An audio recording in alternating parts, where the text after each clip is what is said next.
Let me ask you a question. Why do you keep stopping when you know you should keep going? And don't answer it yet, because the reason you think you stop isn't the real one. So here's the uncomfortable part. Everything in life that comes easily leaves just as easily and usually faster than you expect. What arrives without effort rarely stays long enough to matter. But the things that come through effort, persistence, and most importantly, sustained focus on the outcome created by that effort, those are the things that last, often for a lifetime. Fast dopamine is cheap. It's everywhere, and it's the fastest way to build a life with no depth, no real purpose, and no lasting meaning. And this is where most people misunderstand what's actually happening to them. If the obvious answers were correct, this pattern wouldn't repeat, which means the real reason is something deeper, something quieter, something you usually don't notice while it's happening. This video is about building that answer slowly, piece by piece. Not with motivation, not with hype, but with clarity. You won't get the full answer in the first 5 minutes. You won't even recognize it halfway through. But if you stay until the end, you'll be able to look back and understand exactly where things break, and more importantly, how they can stop breaking. This isn't a motivational speech. There will be no countdown, no dramatic turning point, no promise that everything changes overnight. What this is a line of reasoning, and it only works if you follow it all the way through. Now, let's begin. There is a specific kind of exhaustion that doesn't come from doing too much. It comes from starting things with hope and slowly watching yourself walk away from them. Not dramatically, not in a moment of collapse, but quietly, almost politely. You'll tell yourself you'll come back to it later. You tell yourself now isn't the right time. And because nothing visibly breaks, you assume the cost is small. But it isn't. Most people don't fail loudly. They fade. They drift away from the version of themselves they once believed they could become. And the dangerous part is that this kind of failure doesn't feel like failure at all.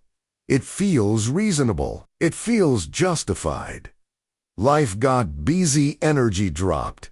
Priorities shifted. Achilliste. That S.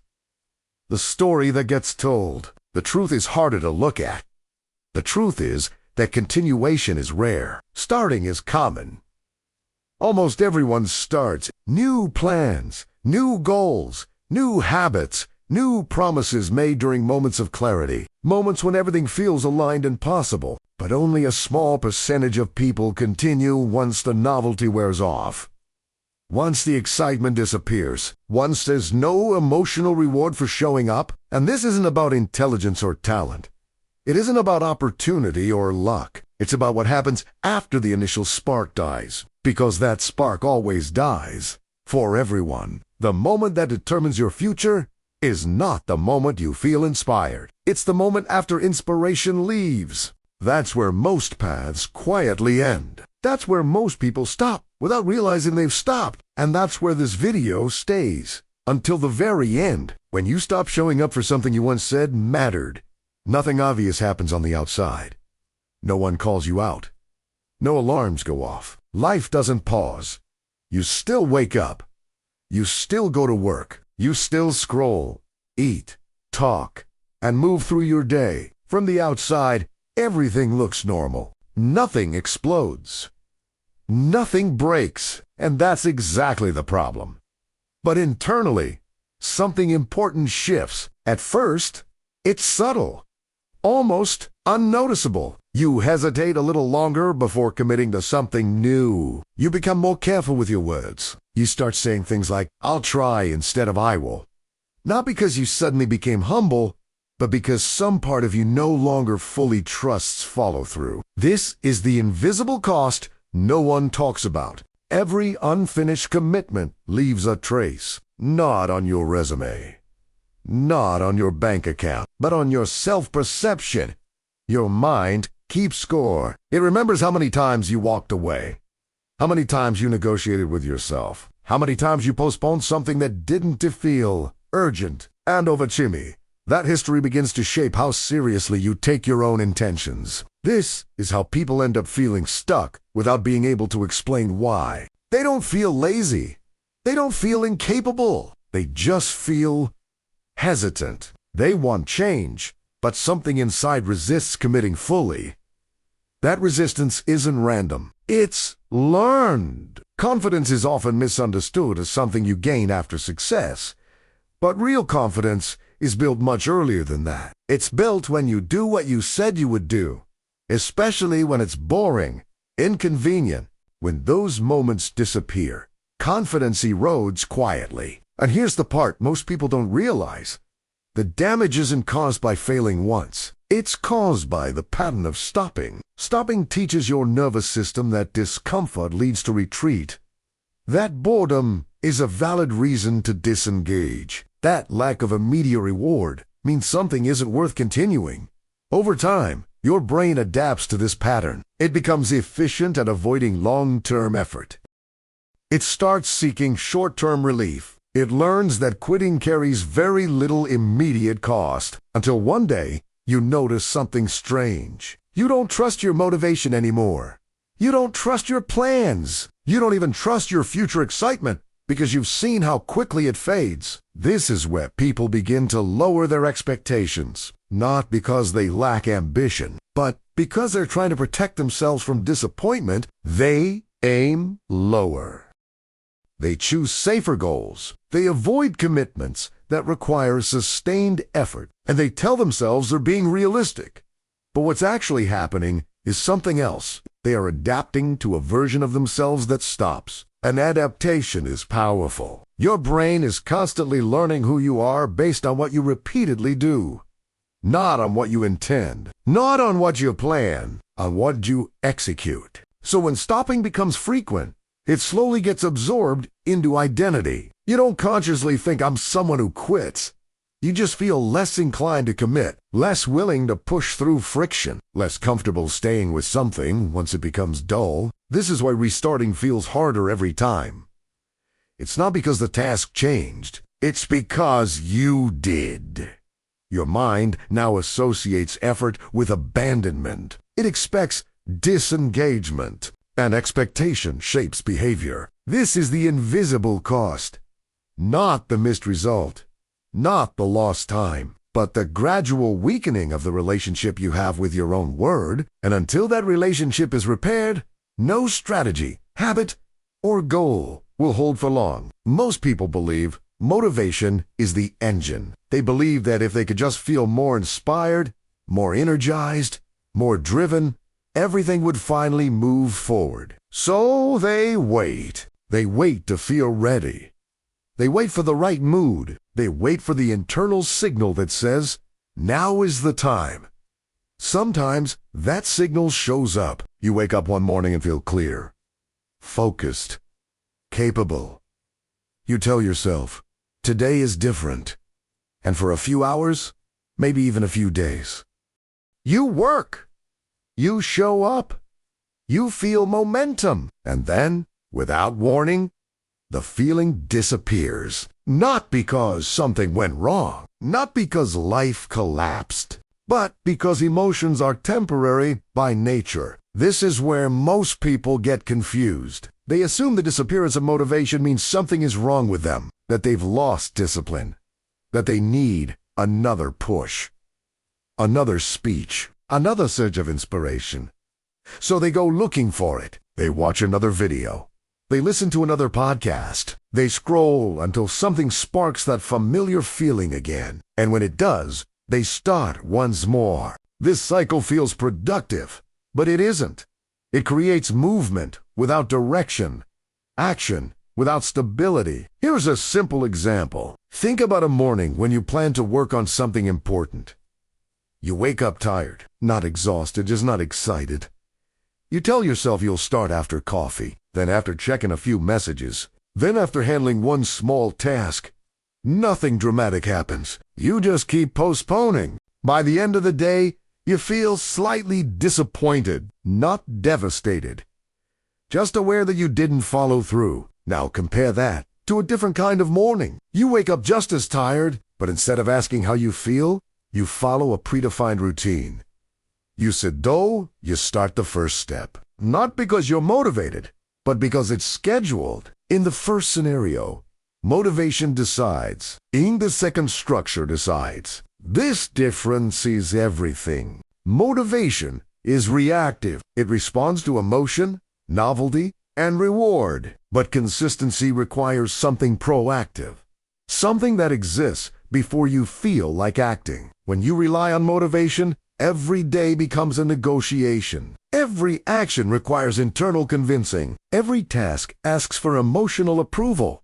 That's exhausting, and exhaustion doesn't come from effort alone. This is why people burn out, even when they're not doing much. The most consistent people understand this early. They don't eliminate emotion. They simply remove emotion from the decision-making process. They decide in advance. They choose when something happens, where it happens, and what the minimum acceptable action is. So, when the moment arrives, there's nothing to debate. This doesn't make them rigid. It makes them free. Free from waiting. Free from chasing the feeling. Free from restarting over and over again. Motivation can start things, but it cannot be trusted to sustain them. And once you understand this, you stop waiting to feel ready and start building what doesn't depend on feelings at all. And once you see this clearly, you stop asking the wrong question. You stop asking, "How do I feel today?" And you start asking something far more useful. What was already decided? Consistency is often misunderstood as intensity. It isn't. It's restraint. It's the discipline of choosing an amount of effort that you can repeat, even on days when your energy is low and your interest is gone. Consistent people are not doing more than everyone else. They are doing less, but they are doing it longer. They understand something subtle but powerful. The goal is not to win the day. The goal is to make tomorrow easier to show up for. This is why they don't rely on daily enthusiasm.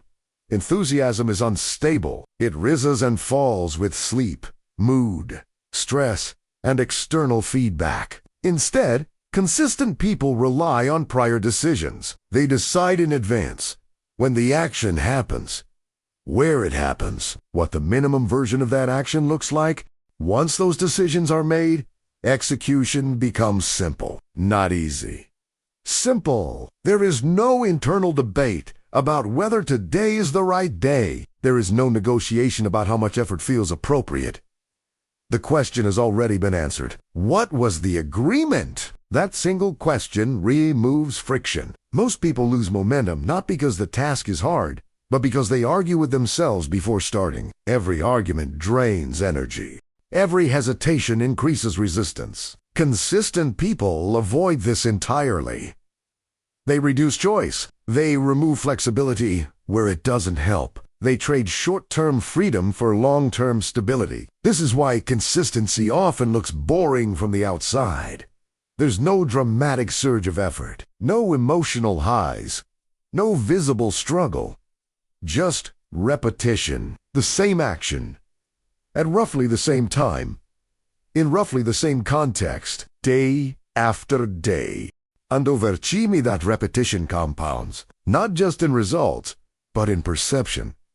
The action stops feeling optional. It starts feeling normal. Expected. This is an important shift. When behavior becomes normal, it no longer requires courage. It no longer requires confidence. It no longer requires motivation. It simply requires presence. Consistent people also understand that perfection is fragile. If the standard is too high, one missed day feels like failure. And failure invites quitting. So they protect continuity at all costs. They allow imperfect days. They allow reduced effort. They allow showing up without pride, because they know that momentum survives imperfection, but it rarely survives disappearance. This is the real difference. Consistency is not about pushing harder. It's about staying visible to your own process. And that mindset quietly separates those who continue from those who eventually fade. Most people try to act their way into results. They tell themselves that once progress is visible, commitment will feel easier. That once the results show up, belief will follow. But long-term change works in the opposite direction. You act your way into identity. And identity is what produces results. At the beginning, the behavior feels unnatural. You are acting against habit, against comfort, against impulse. You sit down to work when part of you wants distraction. You train when your body would prefer rest. You return to the task, even when there is no emotional reward. At this stage, the action feels like something you are forcing yourself to do. And this is where most people misinterpret what's happening. They assume resistance means the behavior isn't aligned with who they are, that it's unsustainable, that it's not authentic. But resistance is not a signal of misalignment. It's a signal of novelty. Identity does not change through intention. It changes through evidence. Every time you repeat an action, you are casting a vote. Not for a goal, but for a version of yourself. One action doesn't decide anything, but repetition does. Over time, those votes accumulate. You stop thinking of the behavior as something temporary. You stop framing it as an experiment. It becomes familiar, expected. This is the moment identity begins to shift. You don't wake up one day and declare a new identity. You notice it quietly. You notice that you no longer debate whether to show up. You notice that skipping feels stranger than continuing.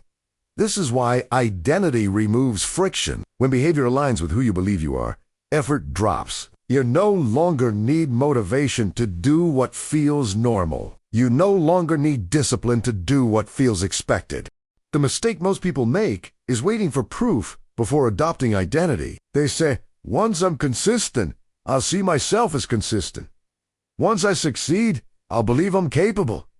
But belief doesn't come after proof. Belief is built by behavior. Identity is not something you find. It's something you build. Quietly, repeatedly. And once identity shifts, results are no longer fragile. They are supported by who you believe you are, not by how you feel in the moment. The brain resists big changes, not because they are impossible, but because they feel threatening. Large changes imply loss. Loss of comfort, loss of control, loss of familiarity. This is why ambitious plans fail so often. Behavioral research has consistently shown that lasting change rarely comes from dramatic effort. It comes from actions that are small enough to feel safe, specific enough to be repeatable, and simple enough to survive low-energy days. When an action feels too large, the brain interprets it as risk. And when something feels risky, avoidance increases. Small actions bypass this system entirely. They don't trigger fear. They don't demand courage. They don't require motivation. They feel manageable, almost insignificant. This is not a weakness of the brain. It's a feature. Human behavior is shaped by repetition, not intention. Studies in behavioral psychology show that when an action is easy to start, people are far more likely to repeat it. And repetition is what rewires behavior. This is why consistency depends less on willpower and more on design. If an action requires constant effort to initiate, it will eventually fail. But if an action is small enough to complete, even on your worst day, it becomes reliable. Reliability changes everything. A reliable action builds momentum. Momentum builds belief. And belief reduces resistance. This is the compounding effect most people miss. They assume small actions don't matter because they don't feel impactful. But feeling impactful is not the goal. Staying repeatable is. This is where non-negotiability becomes critical. Non-negotiable does not mean intense.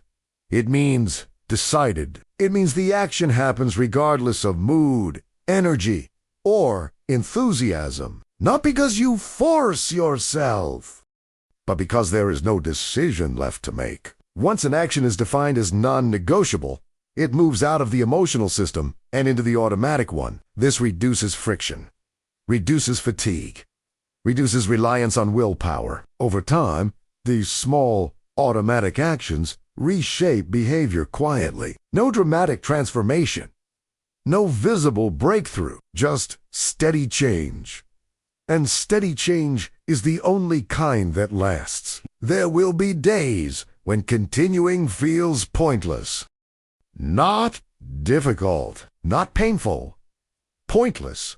Days when you show up and nothing seems to move, when progress is invisible, when effort feels disconnected from any meaningful result. These are the days most people quietly disappear. Not because they failed, but because they misinterpret what the moment means. They assume that if it feels empty, it must be wrong. That, if there is no emotional reward, the action has lost value. That assumption is costly, because low-signal days are not errors in the process. They are the process. Every long-term pursuit contains long stretches where nothing reinforces you. No feedback, no confirmation, no visible improvement. And the human brain is not built to enjoy that. It wants signals.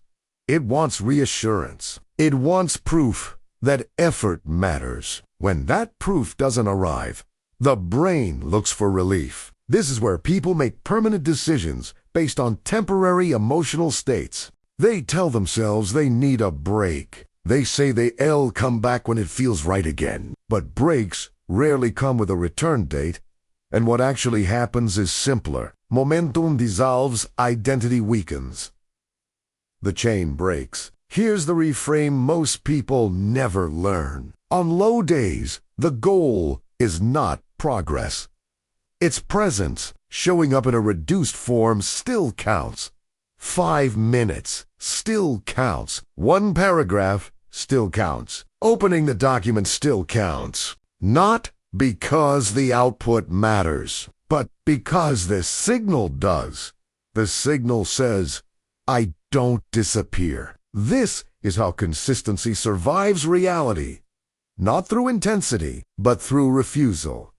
Refusal to vanish when the work stops feeling meaningful. This is where identity is tested. Anyone can act when energy is high.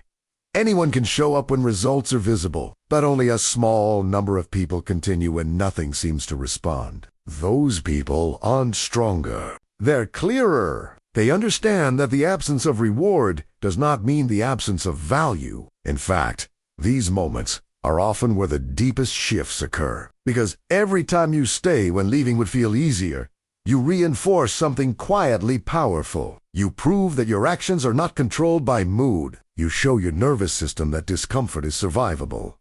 And over time, this changes how effort feels. It becomes less dramatic, less emotional, more neutral. That neutrality is what allows long-term progress to exist.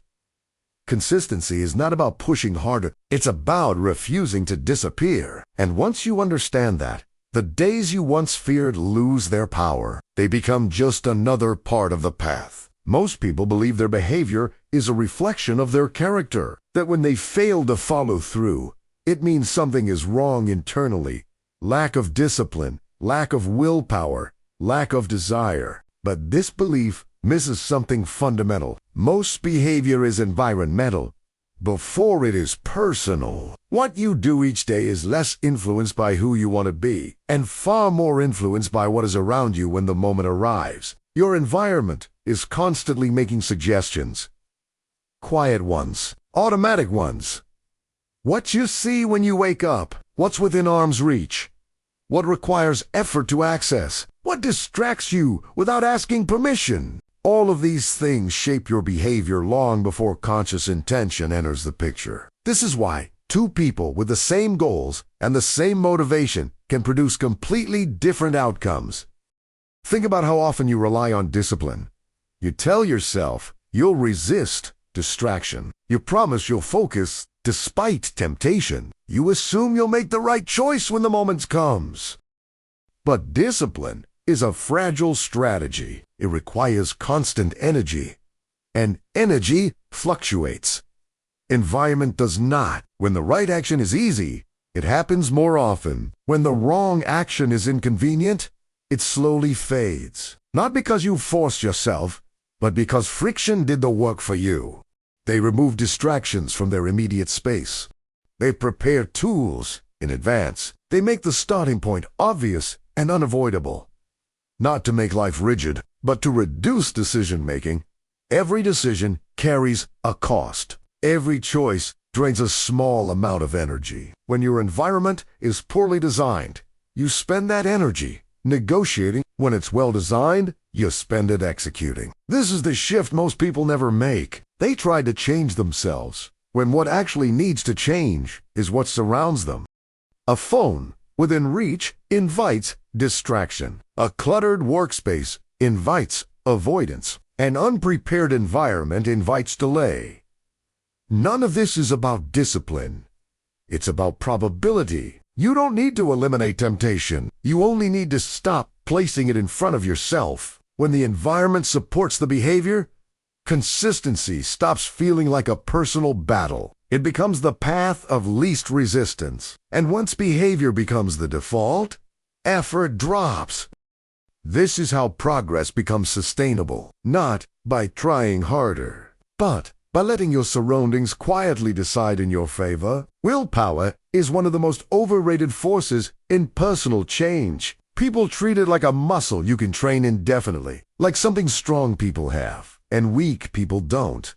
But willpower is not a character trait. It's a temporary resource. It fluctuates with sleep, stress, blood sugar, emotional load, and decision fatigue, which means it's unreliable by design. This is why so many plans fail, even when intentions are sincere. They depend on willpower at the exact moments when willpower is weakest. At the end of the day, after a long week, when something unexpected goes wrong, that's when the plan needs you most, and that's when willpower disappears first. Systems exist to solve this exact problem.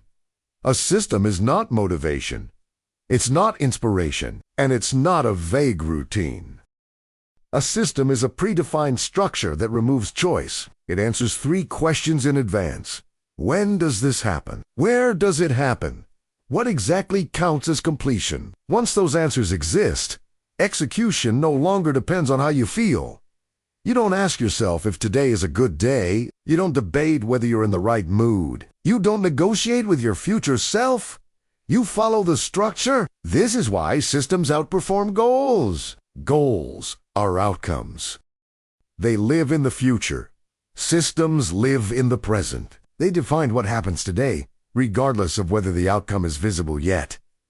Most people obsess over the result. Very few people obsess over the structure that produces the result. That's why progress feels fragile.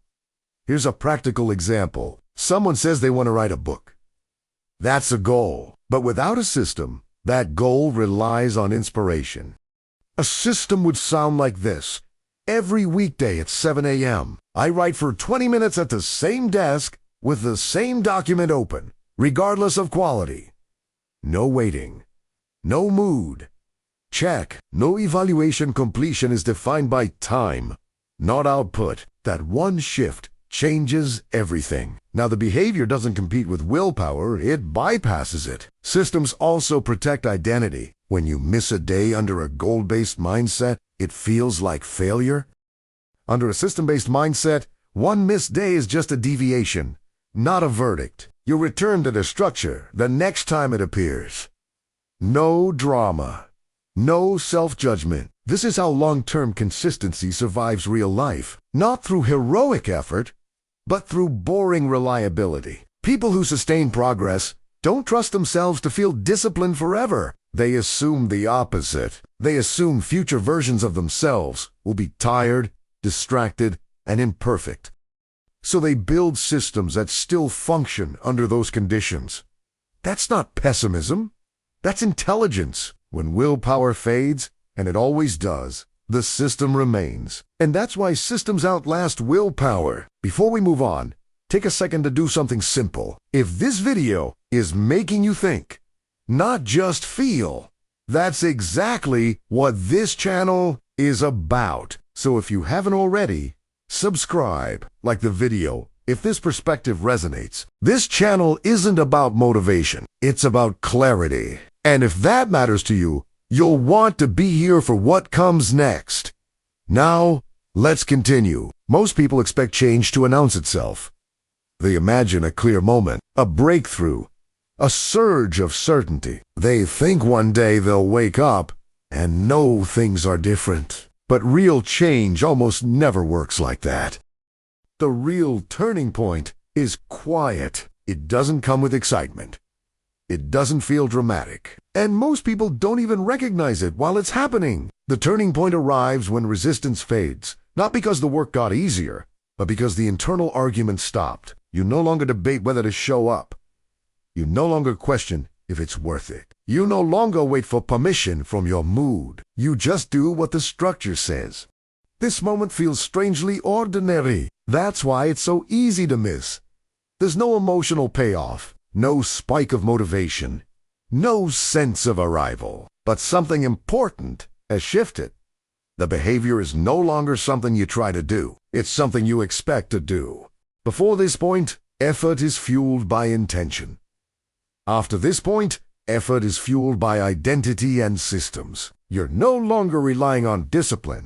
You're relying on momentum, and momentum doesn't ask how you feel. Here's the subtle sign that the turning point has passed. You mizade, and instead of spiraling, you simply return. No dramatic restart. You don't interpret the miss as evident. You treat it as noise. That response alone tells you everything, because earlier versions of you would have used that miss as an excuse to doubt yourself, an excuse to pause, an excuse to renegotiate the goal. Now, the system absorbs the disruption, and you keep moving. This is when progress becomes inevitable.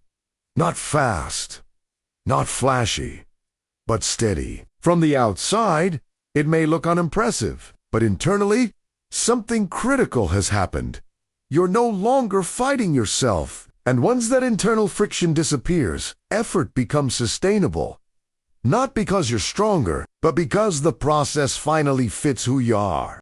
This is the real turning point, and most people walk past it without realizing they've already crossed it. At this point, most videos would try to end with encouragement. They would tell you that you're capable, that you have potential, that you just need to believe in yourself. But none of that is the real question, because capability was never the issue. You've already proven you can start. You've already shown that you understand what needs to be done.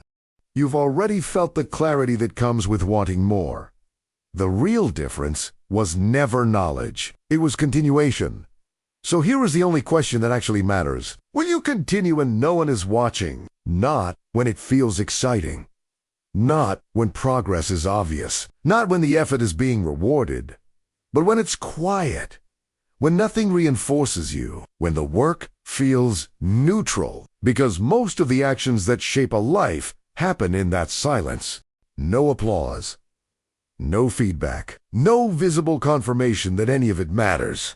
That's where real separation happens. Not between the talented and the untalented. Not between the lucky and the unlucky. But between those who disappear when validation disappears and those who stay. The people who build something meaningful are rarely the most intense. They're the most consistent. They keep going without certainty. They keep showing up without reassurance. They continue even when the emotional return drops to zero. And over time, that behavior compounds, not just into results, but into identity. One day, often much later, they look back and realize something quietly profound. They didn't win because they pushed harder. They won because they refused to vanish. So the question isn't whether you'll feel motivated tomorrow. The question is simpler and harder. When the feeling fades, as it always does, will you still be there? Because if you are, the outcome becomes almost irrelevant. Time will do the rest, and that's how real change actually happens. Not loudly, not dramatically, but consistently.